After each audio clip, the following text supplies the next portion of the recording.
వైకుంఠ ద్వారం 10 రోజులు తెరిచి ఉంటుంది కాబట్టి కంగారు పడాల్సిన అవసరం లేదు.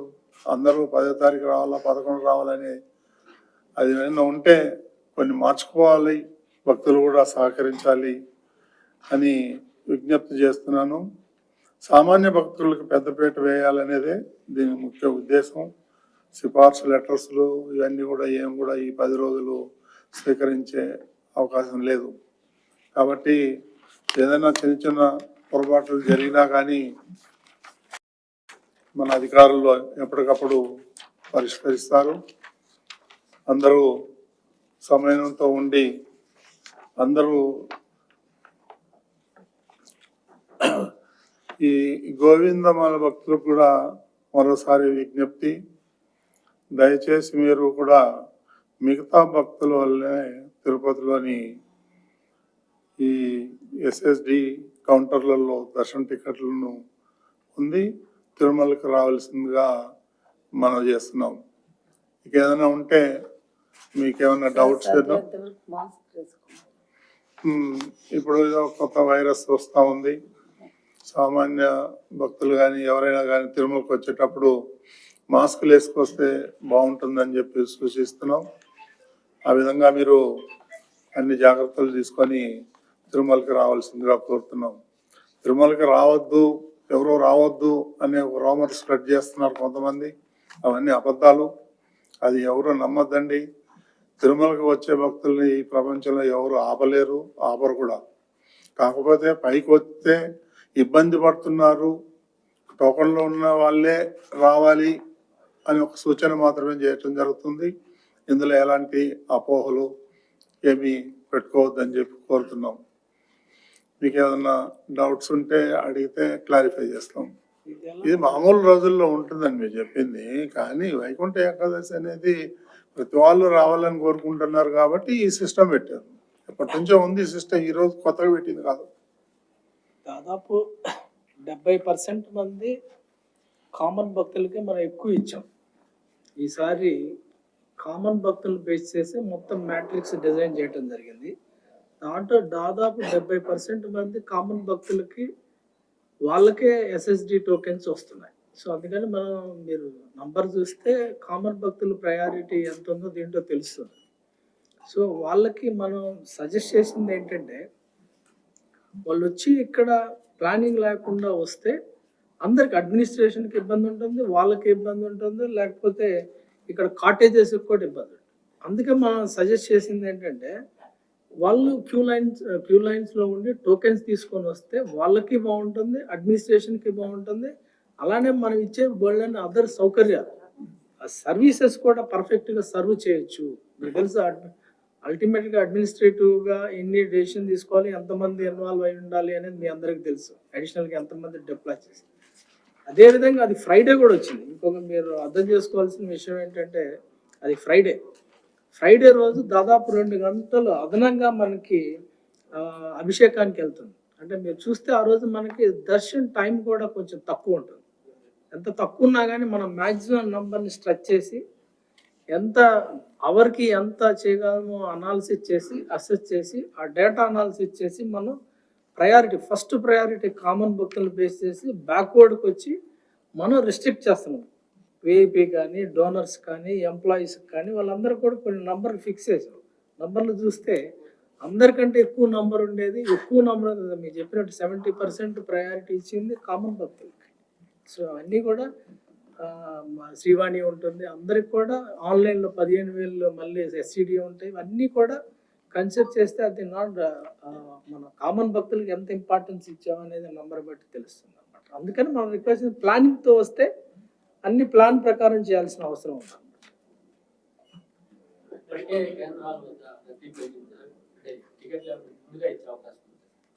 టికెట్లు ఆల్రెడీ 5ంటికి చెప్పాగా, ఆల్రెడీ పత్రికాముఖంగా ఇప్పటికే 2-3 సార్లు చెప్పాం. అక్కడ రద్దీ ఉండొచ్చు, but as per the plan we will go ahead. అందుకే మీరు ఇది ఈ సంవత్సరం అప్డేట్ కాలేదు అయితే, ఎందుకంటే 3 రోజులే ఇస్తున్నాం. రేపు ఏకాదశి, ద్వాదశి, తర్వాత సండే ఇస్తున్నాం. తర్వాత మొన్న మిగిలిన రోజులు 19 దాకా ఏ రోజు ఆ రోజు ఏ రోజుకి ఆ రోజే ఇస్తున్నారు. దాని ఉద్దేశమే ఏంటంటే అదర్ ప్రాంతాల నుంచి అదర్ స్టేట్స్ నుంచి వచ్చే వాళ్ళకు కూడా అవకాశం ఇద్దాము అనే ఉద్దేశమే డేటా అనాలిసిస్ చేసాం. దీన్ని చేయడానికి వెనక బోల్డ్ అంత వర్క్ చేసాం, డేటా అనాలిసిస్ చేసాం, లోకల్ ఎంతమంది ఉంటారు, బయట వాళ్ళు ఎంతమంది ఉంటారు, ఇవన్నీ చేసే ఈ డెసిషన్ తీసుకున్నాం.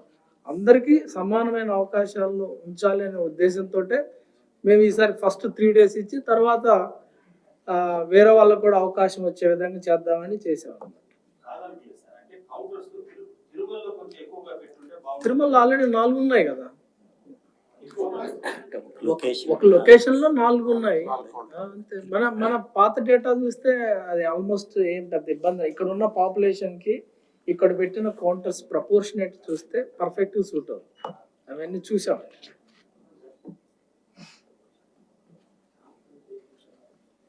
అన్నట్టుగా బయట వాళ్ళు కూడా వస్తారు, వాళ్ళు అవకాశం ఉపయోగించుకుంటారు. అందుకనే మనం అందరం పబ్లిసిటీ చేయాలి బాగా.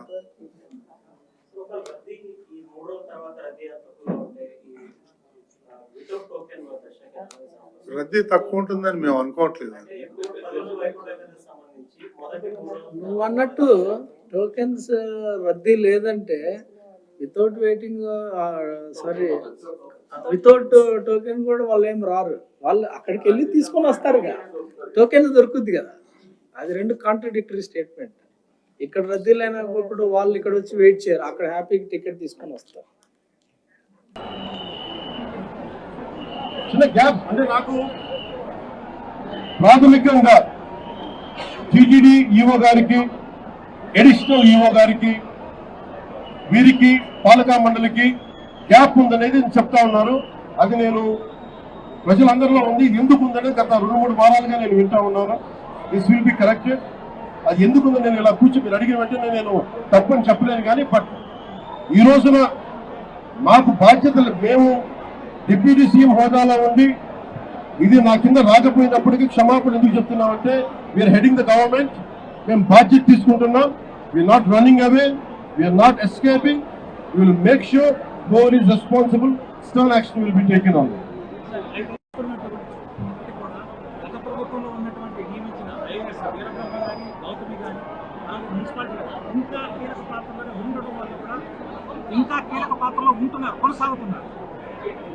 గత ప్రభుత్వంలో ఇది చాలా లోతుగా జరగాలి. వన్ ఆస్పెక్ట్ ఇస్, ఒక సంఘటన ఏంటంటే was it done it on purpose. ఇది కావాలి ఉద్దేశపూర్వకంగా చేశారా ఆ కోణం కూడా చూడాలి. ఎందుకంటే నిర్లక్ష్యం కావాలని వహించాలి. ఎందుకంటే నాకు ఇప్పుడే అనిపిస్తాం, నేను వచ్చి ఈ రోజున పోలీసుల గురించి మాట్లాడుతూ ఉంటే ఒక్కరు బాధ్యత తీసుకోవట్లా. ఇంత సజావుగా మాట్లాడుతుందంటే నేను బాధ్యత తీసుకొని నేను అరిస్తే తప్ప పోలీసులు యాక్ట్ చేయట్లేదు. Is it done on purpose? Then I have to look into it. I'll convey to DGP garu. Especially when a disaster happens, the first aid should come out. How come police are the first responders? How come police haven't reacted? This has to be looked into. And there are police who stood out. There are police who didn't stand up, who didn't take responsibility. తిరుపతిలో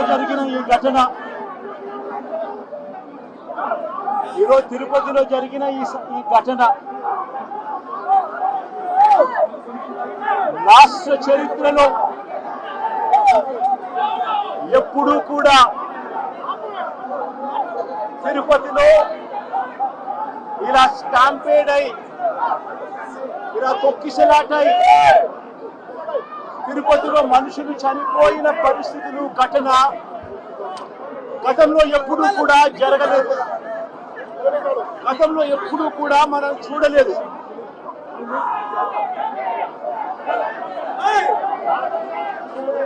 ఈ రోజు ఇలాంటి పరిస్థితులకు దారి తీసిన దానికి కారణాలు ఏమిటి అని చెప్పి అందరము కూడా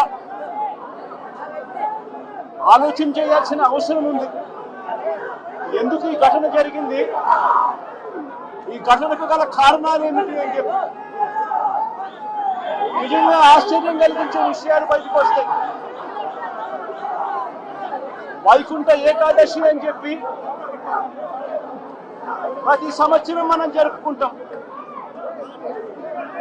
ప్రతి సంవత్సరము వైకుంఠ ఏకాదశి నాడున ఆ రోజుల్లో కొన్ని లక్షల మంది వెంకటేశ్వర స్వామి దర్శనానికి వస్తారని, ఆ రోజు వైకుంఠ ద్వారం తెరుస్తారు అని అందరికీ కూడా తెలుసు. వైకుంఠ ద్వారం తెరవడం అన్నది మహాపుణ్యాన్ని ఇస్తుందని, ఆ పుణ్యం కోసం లక్షల మంది జనాలు ఆ రోజున వస్తారు తిరుపతికి అని అందరికీ తెలిసిన విషయం. నేను ఒకటి అడుగుతా ఉన్నా, 10వ తారీఖున వైకుంఠ ఏకాదశి అని అందరికీ తెలుసు. లక్షల మంది జనాభా ఇక్కడికి వస్తారు అన్న సంగతి అందరికీ తెలుసు. మరి లక్షల మంది జనాభా వస్తారు అని అందరికీ తెలిసి ఉన్నా కూడా ఎందుకు తిరుమల తిరుపతి దేవస్థానంలో టికెట్లు ఇచ్చే కౌంటర్ల దగ్గర ఎందుకు మీరు సెక్యూరిటీ అరేంజ్మెంట్స్, ప్రోటోకాల్స్ పాటించలేదు అని అడుగుతా ఉన్నా. కారణం ఏమిటి అంటే ఇక్కడ ఉన్న టీటీడీ అధికారుల దగ్గర నుంచి, టీటీడీ చైర్మన్ దగ్గర నుంచి, ఎస్పీ దగ్గర నుంచి కలెక్టర్ దగ్గర వరకు అందరూ కూడా దీంట్లో భాగస్వాములే. ఏదేమైనా జరిగిన సంఘటనల పట్ల నా విచారాన్ని, బాధని, ఆవేదనని, జరగరాని సంఘటన జరిగిన దానికి మరొకసారి విచారాన్ని వ్యక్తం చేస్తున్నా. అదే సమయంలో అన్ని దేవాలయాలను కూడా స్ట్రీమ్లైన్ చేసి ఎక్కడ కూడా అపచారం అనేది జరగకుండా అనేక రకమైన రిఫార్మ్స్ అని తీసుకొచ్చి, ఒక మాటలో చెప్పాలంటే ఇటీవల కాలంలో ప్రసాదాల దగ్గర నుంచి అన్ని కూడా స్ట్రీమ్లైన్ చేసే సందర్భంలో ఇలాంటి సంఘటన జరిగింది. దీనికి కూడా కారణం మనం చూస్తే వెంకటేశ్వర స్వామి అంటే భక్తి పెరుగుతా ఉంది రోజు రోజుకి. ప్రజల్లో కూడా ఇలాంటి అకేషన్లో తప్పకుండా దర్శనం చేసుకోవాలి అనే ఒక సంకల్పం ఉంది. ఆ సంకల్పం ఉన్నప్పుడు ఇక్కడ ట్రస్ట్, మేనేజ్మెంట్ ట్రస్ట్ కానీ ఎగ్జిక్యూటివ్స్ కానీ సమన్వయంతో చేసుకొని దీన్ని లాజికల్గా తీసుకుపోవడానికి భక్తులకి ఎలాంటి ఇబ్బందులు లేకుండా దర్శనం చేయించే బాధ్యత, అలాంటి ఏర్పాట్లు చేయాల్సిన బాధ్యత వీడి మీద ఉంది. అది కూడా చేయాలని కూడా నేను చాలా స్పష్టంగా చెప్తున్నా. ఇప్పుడు నేను ఇక్కడికి వచ్చినప్పుడు కొన్ని నిర్ణయాలు కూడా తీసుకున్నాను. ఆ నిర్ణయాల్లో మీరు చూస్తే 6 మంది చనిపోయారు. వాళ్ళ కుటుంబాలకి నా ప్రగాఢ సానుభూతి తెలియజేస్తున్నా. అదే సమయంలో 6 కుటుంబాలు కూడా ఎస్ లావణ్య విశాఖపట్నం, శాంతి విశాఖపట్నం, బుద్ధేటి నాయుడు బాబు నర్సీపట్నం, రజని విశాఖపట్నం, నిర్మల తమిళనాడు స్టేట్ కోయంబత్తూర్, అదే మరిగా మల్లిగా వీళ్ళు మెట్టు సేలం, వీళ్ళు మొత్తం 6 మంది చనిపోయారు. వాళ్ళ కుటుంబాలకి నా ప్రగాఢ సానుభూతి తెలియజేసుకుంటూ వాళ్ళ ఆత్మకు శాంతి కలగాలని భగవంతుడిని ప్రార్థిస్తూ ఆ కుటుంబాలకు ఒక్కొక్కరికి 25 లక్షల రూపాయలు ఇమ్మీడియట్గా ఆర్థిక సహాయం టీటీడీ ద్వారా ఇస్తాం. 25 లక్షల రూపాయలు బోర్డు కూడా చెప్తున్నాను, వాళ్ళు వర్కౌట్ చేస్తారు. వాళ్ళకందరికి కూడా కాంట్రాక్ట్ ఉద్యోగం 6 మందికి 6 ఉద్యోగాలు ఇచ్చేట్టుగా ఇక్కడ కానీ తమిళనాడులో కానీ ఆ ఎంప్లాయ్మెంట్ కూడా ఇస్తారు. ఈ 2 కూడా వాళ్ళు మనం టీటీడీ చేస్తారు. ఇంకొక పక్కన ఇద్దరికి కొంచెం సీరియస్ అయినాయి, దెబ్బతగినాయి. వాళ్ళిద్దరికి ఒక్కొక్కరికి 5 లక్షల చొప్పున ఆర్థిక సహాయం చేసి వాళ్ళ ఆరోగ్యం మెరుగయ్యే వరకు ప్రభుత్వ ఖర్చులతోనే మొత్తం చేస్తాం. వాళ్ళకి 5 లక్షల రూపాయలు ఇస్తాం. మిగిలిన వాళ్ళు దగ్గర మీరు చూస్తే ఆ ఇద్దరు కూడా తిమ్మక్క, 2 ఈశ్వరమ్మ, 33 మందికి ఇంజరీస్ అయినాయి.